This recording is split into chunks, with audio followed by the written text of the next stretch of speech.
distributeur spécialiste des jouets en France, l'Isérois King Jouet se prépare depuis plusieurs semaines. Pour évaluer l'origine et la composition de ses produits, le groupe familial lance un jouet score sur 3 critères: origine, matériaux et composition de l'empaquetage. C'était dimanche, la journée mondiale des toilettes. Alors bienvenue dans le centre névralgique de tout le réseau des collectes des eaux usées de la métropole de Grenoble, une station de pompage qui dirige les eaux vers la station d'épuration Aquapol pour éviter qu'elles ne soient rejetées dans l'Isère. Et puis retour sur les matchs du week-end, à commencer par la Continental Cup à Pôle Sud qui n'a pas souri aux brûleurs de loups. Ils sont éliminés aussi de la Coupe de France de foot. Le petit poussé Cessin, mais première victoire de la saison à l'extérieur pour le FCG à Soyaux-Angoulême. Bonsoir à tous, ravi de vous retrouver dans ce JT du lundi 20 novembre 2023. Du lundi au vendredi à partir de 18h, l'essentiel de l'actualité du Grand Grenoble. L'entrepôt du Père Noël se refait une beauté avant le gros rush et voit plus vert. Un Français sur 2 commencerait à acheter les cadeaux au mois de novembre. Pas moins de 24 000 commandes par jour sur le site internet de King Jouet pour le Black Friday. Prévoyance mais aussi consommation plus responsable. La tendance emballe chez le leader du jouet isérois. Visite du nouvel entrepôt de Rives avec Camille Avon et Mirko Pesci. Le groupe King Jouet est prêt pour les Noëls à venir. L'entreprise a investi 15 millions d'euros pour agrandir son espace logistique à Rives. Il devient donc le plus grand entrepôt de jouets en France, en passant de 24 000 à 42 000 m². L'expansion a permis de tripler le nombre de commandes distribuées par jour. Avoir les moyens et les possibilités d'investir dans de telles infrastructures, c'est un gage de reconnaissance, mais c'est aussi un gage de confiance pour l'avenir. On a investi sur une machine qui fabrique des cartons sur mesure en fonction de la taille et des dimensions des articles et des commandes. On réduit le transport de vide de 45%, on utilise moins de calage et moins d'emballage. Autre nouveauté, le jouet éco-responsable. Avec le jouet score, l'entreprise évalue l'éco-responsabilité d'un jeu selon sa matière, son packaging et son origine. En France, 120 000 tonnes de jouets sont jetées chaque année. Pour répondre aux nouveaux besoins des clients, King Jouet se lance dans le marché de l'occasion. La matière première, lorsqu'un jouet n'est plus utilisé par l'enfant, ne pas finir à la déchetterie, mais qu'une partie des matières puisse être récupérée, donc tout ce qui est le tri, avec un organisme qui s'appelle Éco-Maison. On a mis en place des bacs de récupération. Vous pouvez ramener les jouets usagés de vos enfants et ces jouets vont donc être réparés s'ils le peuvent, et donc avoir une seconde vie. Nous, c'est un sujet qu'on a pris à bras-le-corps en créant une enseigne à part entière qui s'appelle King Occasion. Dans ces magasins-là, vous avez du jouet neuf et du jouet d'occasion et on va reprendre les anciens jouets des consommateurs et on va les remettre en rayon après avoir fait un nettoyage, d'abord une vérification bien sûr pour s'assurer que le jouet est en bon état et complet. Ces jouets de seconde main sont proposés à 50% du prix du neuf. En 2022, King Jouet a enregistré un chiffre d'affaires de 410 millions d'euros. L'entrepôt de Rives a recruté 280 personnes d'octobre à décembre pour distribuer des milliers de jouets aux 380 magasins de l'enseigne. Et cette année, 62% des acheteurs sont prêts à offrir de la seconde main contre 48% l'an dernier. La nouvelle tarification des transports en commun, ce n'est pas un cadeau pour les 18-25 ans. Au 1er février, la tarification solidaire sera commune pour la métropole et le Grésivaudan, avec un plafond de ressources à 900. Mais hors de ce plafond, les 18-25 ans étudiants, apprentis, alternants débourseront pour leur abonnement 2 € de plus par mois. Et ceux qui ne sont rien de tout ça verront leur abonnement mensuel passer de 16,70 € à 66,40 €, comme c'est le cas pour les autres adultes en deçà de 64 ans. Le ticket unité augmentera lui de 10 centimes et même de 50 centimes lorsqu'il est pris à bord. Ils se consoleront peut-être avec l'autorisation de l'encadrement des loyers dans la métropole de Grenoble, une mesure expérimentale qui doit être mise en place courant 2024 et jusqu'en 2026. Réclamée depuis plusieurs années par les collectivités, il permettra, selon le ministère du Logement, de maîtriser la hausse des loyers et le pouvoir d'achat des habitants locataires. 21 communes sont concernées, dont Grenoble, Fontaine, Cessiné-Parisé, La Tronche, Ébain ou Clé. Un loyer maximum sera fixé par catégorie de logement et secteur géographique. Il demandait un toit, un chalet pour le marché de Noël de Grenoble, mais qui lui a été refusé. Selon les nouveaux critères d'attribution, un commerçant est venu ce matin dire sa colère pendant une séance du conseil municipal. Une vive discussion avec le maire qui a conduit à l'expulsion du commerçant ambulant, expulsion par les forces de l'ordre. Je suspends la séance et je demande l'expulsion de cette personne de la salle du conseil. Elles n'ont pas chômé la semaine dernière avec les crues qui ont touché l'Isère. Les pompes de la station Fontenay 2 installées sur la presqu'île de Grenoble. Leur rôle, réduire les rejets d'eau usée dans la rivière et les diriger vers le centre aquapole. C'est un reportage de Lina Badreddine.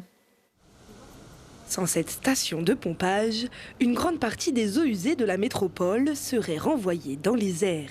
La station de relevage permet donc d'évacuer les eaux vers la station d'épuration d'Aquapole et donc de limiter la pollution dans la rivière. Mais pour cela, il faut veiller à son bon fonctionnement. Alors on a des problèmes de lingettes, où on a les dégrilleurs qui sont derrière nous qui peuvent être obstrués, donc du coup ça nous crée des problèmes de circulation d'eau. On peut avoir des problèmes mécaniques, une casse tout simplement avec une vis qui bloque, une pompe qui ne fonctionne pas. Il peut aussi y avoir des problèmes électriques par exemple. En cas de soucis techniques, les réseaux peuvent s'emboucher et créer des inondations chez les habitants ou sur la voirie. Et le risque est encore plus élevé en cas de crue. S'il y a trop d'eau dans le réseau de usée parce qu'on a des eaux de pluie qui viennent interférer, on va avoir des déversoirs d'orage qui vont s'évacuer gravitairement vers l'Isère. Si l'Isère est trop haute, ça va bloquer l'écoulement et on va avoir aussi des débordements sur la ville, sur les boîtes de branchement, sur la voirie. Et donc là, on a des systèmes de pompage qui se mettent en place et on bloque l'Isère par des vannes qui se ferment automatiquement et on a des pompes qui viennent refouler par-dessus le niveau de l'Isère pour renvoyer vers le milieu naturel. Donc ça, c'est des fonctionnements dégradés. Au total, il existe 162 stations de relevage sur le territoire métropolitain. Celle de Fontenay sur la presqu'île est la plus importante du territoire. Elle a bénéficié de quelques travaux, une nouvelle pompe afin de moins rejeter dans l'Isère pour un budget d'1,5 million d'euros financé par la métropole.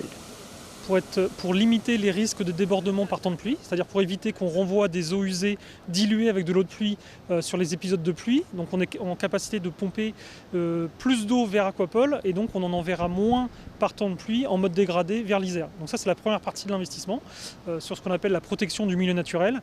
Et sur la gestion des risques des inondations, on a aussi la possibilité en cas de forte pluie de limiter les risques de débordement sur le quartier de la presqu'île avec aussi des capacités de pompage augmentées. Le réseau de collecte de la métropole correspond à 2000 km, l'équivalent de la distance Grenoble-Stockholm. Et l'autre rivière de la métropole, c'est le Drac, pour comprendre les futurs travaux et aménagements envisagés dans le cadre du PAPI, le programme d'action de prévention des inondations. 2 balades pédagogiques sont programmées ce samedi à 10h30 depuis l'espace Comboire à Échirolles et à 13h30 entre Cessiné et Fontaine. Il est bientôt temps de monter sur les planches alors que les Deux-Alpes seront les premiers du département à déclencher les hostilités en ouvrant une partie de leur domaine skiable le week-end prochain. Le préfet de l'Isère et les principaux services de l'État concernés tenaient ce matin une conférence de presse. Un mot d'ordre, pas question de faire les foufous. Nous sommes dans un département alpin et par définition il y a la saison hivernale qui va commencer. Et j'ai souhaité, à travers cette réunion, réunir tous les acteurs de la montagne. En réalité, on s'aperçoit que l'accidentologie diminue un peu, mais c'est très aléatoire. C'est-à-dire qu'on est sur une fourchette qui est toujours à peu près similaire et qui correspond à ce que l'on a comme chiffre en termes de secours de manière régulière au cours des années. Et quand on voit des comportements individuels, on peut se dire que des accidents pourraient être évités si les gens étaient un peu plus prudents, allaient un peu moins vite. Un vrai message de prévention, parce que l'année dernière était une saison effectivement sans trop d'avalanches globalement. En revanche, ça peut revenir très vite, ces risques d'avalanche. Donc les pratiquants doivent consulter, au-delà de leur itinéraire, les bulletins de risque, d'estimation des risques d'avalanche dans leur département et surtout dans le massif qu'ils vont pratiquer. Et 2, là c'est la bonne période pour réviser son matériel. On parlait de la préparation physique tout à l'heure, mais il y a aussi la préparation du matériel. Avoir les bons skis, bien préparés, vérifier que son DVA, quand on va sortir, il sera en état de marche. Voilà, c'est pas au moment où se réalise un risque, il faut quand même commencer à se poser la question de comment fonctionne son détecteur d'ultime d'avalanche. Et ça se prépare maintenant. Grosse fatigue pour les brûleurs de loups en Continental Cup. Vous l'avez peut-être suivi ce week-end sur Télé Grenoble. On s'attendait à une grande fête européenne à Pôle Sud, mais les Grenoblois sont éliminés de la Coupe continentale sans la moindre victoire. 3 matchs, 3 défaites et un seul but marqué contre son camp par un laiton de Zemgalé sur la première rencontre. Les BDL ont tout tenté, jamais démérité. Face au Kazakh du Nomade, Grenoble, très offensif, n'a jamais trouvé le fond des filets et plie sur le score de 2-0. Et dimanche, il restait un mince espoir de qualification pour la finale. Il fallait s'imposer avec 3 buts d'avance face à Cardiff. Beaucoup d'intentions, mais pas de réussite devant la cage. Défaite 1-0.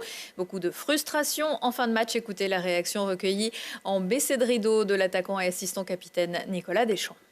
C'est décevant, on marque pas de but. Je crois qu'on joue bien les 3 matchs. Les 2 premiers matchs, on a le dessus un peu sur l'adversaire, mais on ne réussit pas à marquer des buts. Donc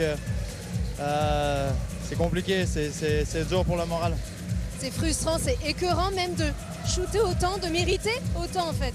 Ouais, exact. On a eu tellement de chance que c'est dommage qu'on ne réussisse pas à en mettre une au fond. Donc tout le monde est déçu. On voulait aller en finale. Puis une mission qui est échouée, mais maintenant on va se concentrer sur la Coupe de France puis sur la saison.